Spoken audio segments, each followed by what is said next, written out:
Salut les amis, c'est Nicolas et aujourd'hui on se retrouve pour une nouvelle vidéo sur Phantom Hearth. Donc nous allons continuer ce petit jeu narratif. Donc nous ne savons point où donc est passée Anna et donc Rita. Donc voilà, nous devrions y retourner. Et si Anna était toujours à l'intérieur? Tu as raison, c'est dangereux. Je pars la récupérer. Wow, attends une seconde. Je prends Rita par le bras alors qu'elle tente de retourner à l'intérieur. Lâche-moi! Rita me force à la lâcher et se retourne vers moi. Elle semble être sur le point de se mettre à pleurer. Rita, je n'aurais jamais dû l'emmener avec nous. Peut-être que la prochaine fois nous devrions aller juste les deux. Nous allons y retourner? Bien sûr que oui. Tu abandonnes déjà? Moi? Jamais. Moi non plus, je ne peux pas abandonner, quoi qu'il en coûte. Je dois en finir avec ce que j'ai commencé. Je voulais juste dire que c'était juste. Peut-être que nous devrions mieux nous préparer avant d'y retourner. Comment pouvons-nous nous préparer pour cette chose? Je ne sais pas, mais il nous faut une stratégie. Une stratégie? Tu as quelque chose dans ta tête? Rien pour le moment. Je suis trop inquiète pour Anna. Elle est probablement rentrée si elle n'est pas là. Je ne sais pas. Et si je rentre et qu'elle n'est pas là-bas non plus? Qu'est-ce que je veux dire à nos parents? Eh, ne dis pas ça, ça n'arrivera pas. Ma pauvre petite sœur, elle avait tellement peur. J'étais censée veiller sur elle. Rita se met à pleurer et à trembler. C'est la première fois que je la vois dans cet état. Nous la retrouverons. Ne pleure pas. Restons ici et attendons-la. Ouais, faisons ça. Peut-être qu'elle se cache à l'intérieur et qu'elle va sortir? Ouais, je crois aussi. Quoi qu'il en soit, je crois que cet esprit a disparu. Cette chose n'a pas vraiment disparu. Elle pourrait apparaître n'importe où, n'importe quand. Ouais, mais elle ne fera pas de mal à Anna. Anna est la personne la plus innocente du monde. J'espère juste qu'elle va revenir vite. Je ne peux pas partir sans elle. Je m'assois pour réconforter. Et c'est alors que je remarque que je lui tiens toujours la main. Je me souviens qu'elle m'avait attrapé la main lorsque nous nous sommes enfuis. Je suppose que nous avions tous les deux tellement peur à cet instant que nous avions oublié de nous lâcher la main. Oh, nous nous tenons toujours la main. Eh bien, tu n'en repars pas grand-chose, pas vrai? J'étais un peu distrait par... Oh, je ne disais pas l'esprit terrifiant qui tentait de nous tuer. Oh, c'est moi qui suis sarcastique, hein.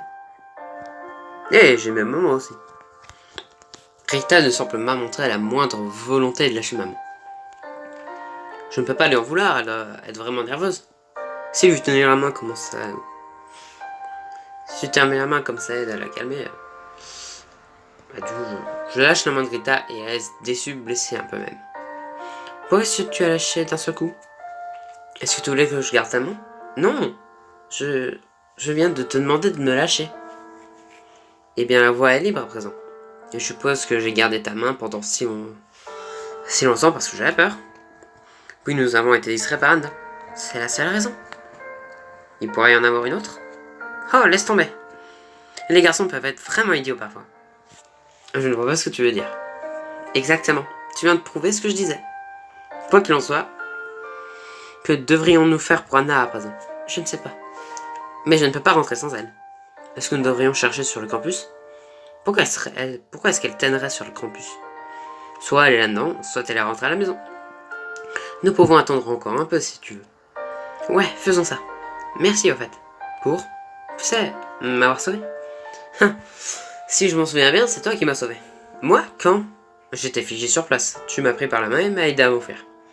Mais tu as accouru à l'intérieur quand j'ai crié, plutôt que de t'enfuir. Je ne pouvais pas te laisser. Tu n'aurais jamais été dans cette situation sans mon erreur. Je trouve ce que tu as fait très courageux. Je te trouve très courageux. Je suis intimidé. Rita me regarde intensément et se rapproche lentement. Merci. Je te trouve très courageux aussi. Ah ouais? Mais brusquement, son attention est plus attirée par quelque chose un peu plus loin. Elle fait un grand sourire. Anna, te voilà. Nous nous retournons et voyons Anna marcher vers nous dans la rue principale. Elle semble aller bien, mais son regard montre qu'elle est réellement contrariée par quelque chose. Rita fonce vers elle et l'enlace, mais Anna ne répond pas à son étreinte avec la même chaleur. Elle regarde Rita, et moi avec un air presque accusateur. Tu vas bien? Ça va. Où étais-tu passé? Nous pensions que tu étais toujours dans le bâtiment. Non, lorsque je t'ai entendu crier, j'ai paniqué. J'avais trop peur, je suis sorti en courant. Je suis désolée. Ne le sois pas, je suis contente que tu ailles bien. Mais où es-tu allé? Nous pensions que tu attendrais devant le bâtiment si tu t'étais enfui. J'ai foncé vers la maison. Je ne pouvais pas m'arrêter de courir. Mais à mi-chemin, je me suis arrêtée et je suis revenue. Je me sentais tellement lâche. Il ne faut pas t'en vouloir, Anna. Personne t'en voudra d'avoir eu peur. Oui, ce n'est rien. La seule chose qui importe, c'est que tu ailles bien. Je m'inquiétais tellement pour toi. Brusquement, Anna semble sceptique, voire vexée. Vraiment? Comment ça? Bien sûr que oui.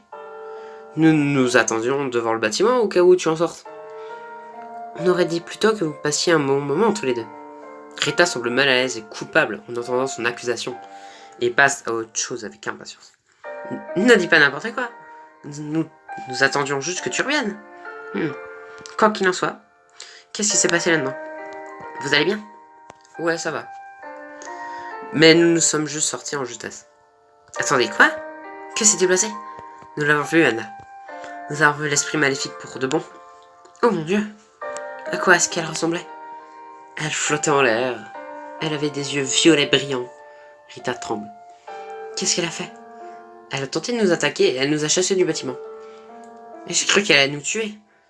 Peut-être que c'était le cas. Mais je n'en suis pas si sûr. Tu crois que si elle voulait vraiment, elle nous aurait tués? Comment ça? Nicolas et moi sommes restés un bon moment là-dedans. Elle a eu de nombreuses opportunités de nous tuer. Facilement. Alors, qu'est-ce que vous pensez qu'elle voulait faire? Au début, je croyais qu'elle voulait vraiment notre mort. Mais plus j'y pense, plus je pense qu'elle tenait juste de nous faire peur. Je vois ce que tu veux dire. Peut-être qu'elle voulait juste nous faire partir.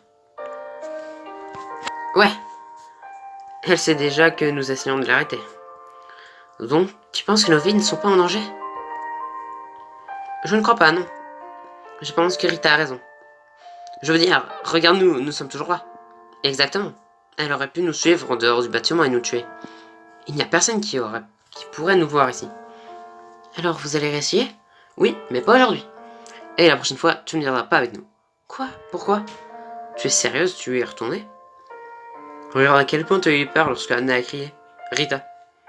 Je sais, mais... Elle fait une pause pendant un instant puis me regarde dans les yeux. Comme l'a dit Rita, l'esprit n'essaye pas vraiment de nous tuer. Donc je ne ferai pas la prochaine fois. Et Anna, ce n'est rien. Je sais à quel point tu as peur. Je n'arrête pas de te dire que tu n'as pas besoin de faire ça. Je veux le faire et tu ne peux pas m'arrêter. Alors n'essaye même pas. Je ne comprends pas. Pourquoi tu fais ça? Ne te mets pas en travers de mon chemin. Je veux aider aussi. D'accord, je suppose que c'est à toi de voir. Je crois que nous devrions rentrer à présent, ceci dit. Oui, ça a été une longue journée. Nous devrions rentrer. Nous reviendrions demain. Mais je crois que nous avons tous besoin de nous reposer un peu pour le moment. Nous devrions vite rentrer. Maman doit s'inquiéter? Ouais. Nous avons oublié de lui dire que nous rentrions que nous serions en retard. Je vais rentrer aussi. Nous nous dirigeons vers l'entrée de l'école. À demain les filles. Au revoir Nicolas. Salut. Rita et Anna partent rapidement. Je les regarde de dos, alors qu'elles se dépêchent de rentrer. Une fois qu'elles ont disparu toutes les deux, je me retourne et retourne vers l'ancien bâtiment. Je regarde, pensant à l'esprit maléfique et aux filles que nous sommes censés le purifier. J'espère que ce qu'a dit Rita est vrai, qu'il essayait juste simplement de nous effrayer. Je pense qu'il a raison, l'esprit a eu multiples opportunités de nous tuer. Peut-être qu'il n'est pas si mauvais après tout. Mais juste parce qu'elle ne nous a pas fait de mal, ça ne veut pas dire qu'elle ne fera pas de mal aux autres. Donc nous devons continuer à chercher des indices. Est-ce que je devrais retourner à l'intérieur? Je dois le faire. Je commence à marcher vers le vieux bâtiment. Mon regard se pose sur le coin extérieur. Il y a un livre par terre que je n'avais pas vu auparavant. Je ramasse et l'inspecte. C'est un journal avec une couverture en cuir. Il est écrit Propriende d'Anna Campbell. C'est le journal d'Anna. Et elle a dû le perdre juste là. Que devrais-je lire? Le lire ou pas? Je sais que je ne devrais pas le lire, le journal intime de quelqu'un. Mais peut-être que cela m'aiderait à la comprendre. Et comprendre pourquoi elle continue malgré la peur. Que devrais-je faire? J'ai pas envie de le lire, mais... En soi, on pourrait la comprendre. Mais après, Ah non, je le lis pas. Non, c'est mal de lire le journal de quelqu'un sans leur permission. Quoi qu'il en soit, quelles que soient ses raisons, elle pourra m'en parler quand elle sera prête. Je la protégerai quoi qu'il arrive si elle continue de venir avec nous. Mais si elle ne me voit pas, Mais si elle me voit avec ce journal, elle va penser que je l'ai lu. Cela me mettrait trop mal à l'aise. Elle ne me croira pas que je ne l'ai pas lu. Je vais juste trouver un moyen de lui rendre son journal sans qu'elle découvre que je l'ai lu. Je range le journal dans mon sac et je rentre à nouveau. Je regarde à nouveau dans le bâtiment. Je ne devrais pas faire ça maintenant. Oui, ne rentre pas dans un bâtiment sans personne, s'il te plaît. J'aurais dû en parler à Rita et Anna si j'y retournerais sans elle. Je me retourne et commence à rentrer à la maison. Voilà. Un vent frais souffle soulevant les feuilles. J'ai l'impression d'entendre des sanglots et me retourne à nouveau. Il y a un chat tout près, qui ne me lâche pas des yeux. Pourquoi on dirait l'esprit? C'est juste un chat, mais pour une raison inconnue, je me sens intimidé. Bah oui, les fameuses traces de sang. Ça me rappelle les empreintes que j'ai vues à la maison de l'exorciste. C'est un chat fantôme. Je me retourne rapidement et commence à rentrer chez moi. Nous essayerions à nouveau demain. À suivre. Oui, donc le chat, le fameux chat. Comme dans l'épisode 3, je crois. Les fameuses pattes de chat. En sanglots. Je pense qu'en fait, l'esprit est un chat. Enfin, c'était une jeune fille qui peut sûrement... C'est un esprit qui peut sûrement se transformer en chat ou prendre possession d'un corps chat. Bon, je ne sais pas, en tout cas. On avance un peu sur l'histoire quand même. Donc voilà, c'est la fin de cette petite vidéo. N'hésitez pas à vous abonner, à lâcher un like. C'était Nicolas. Allez, salut!